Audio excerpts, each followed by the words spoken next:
What the heck is singleness?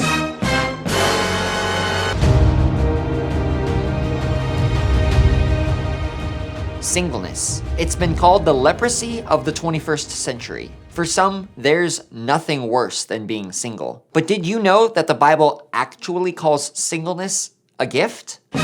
In 1 Corinthians chapter 7, Paul spends a lot of time explaining singleness. And he actually encourages those who are single to stay single. But why would he do that? In verses 33 and 34, Paul explains that the benefit of singleness is that your sole focus is on serving and honoring God. In explaining this, Paul uses the Greek word merimnao. The original reader would have understood this to mean the idea of someone being pulled in two directions. As Christ followers, our goal in life should be to love and glorify God. But a married person is divided, pulled in two directions of pleasing God and pleasing their spouse. Paul's explanation can make him seem cold and unromantic. But Paul understands that life isn't about marriage, it's about God. And while a married couple is certainly able to love, honor, and serve God, a single person can say yes to opportunities that a married person can't. If I'm single, I can say yes to a year-long dangerous mission trip to some faraway country. But if I'm married and have 3 kids, my first responsibility is to them. So if someone offers me an exciting missions opportunity, I really have to consider the effects my actions would have on my family. But this isn't only about exotic, distant countries. Single people are able to love their neighbors differently at home too. A married person needs to make sure the needs of their family are being met, while a single person can be more free with their time. If I'm single, I can afford to stay up all night and play video games with some middle schoolers that I lead. I can afford to drive 8 hours to visit a friend who's going through a rough time. And I can afford to take a summer off of work and serve the elderly in my community. Does this mean that singleness is easy?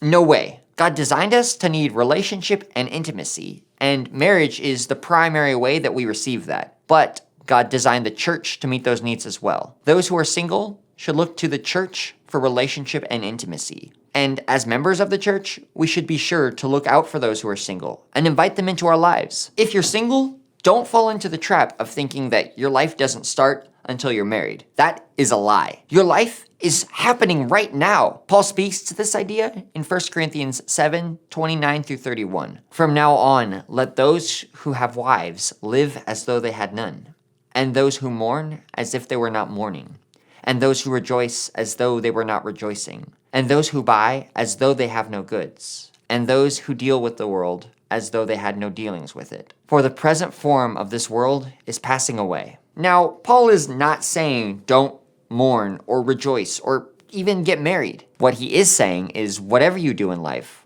don't let that become the sole focus. We need to look beyond that to something greater, to Jesus. Everyone will have the gift of singleness for a time, whether that's now until God gives you the gift of marriage, or if that's now until your time on earth is done. But the point is, whether God has given you the gift of singleness or of marriage, your aim should be to honor Him. Bing! Hey, I hope you enjoyed the video. If you did, click the crown to subscribe and see the next one. Help other people see it too by liking and sharing. See you next time! Dun dun dun dun dun dun dun dun dun dun dun dun dun dun dun dun dun dun dun dun.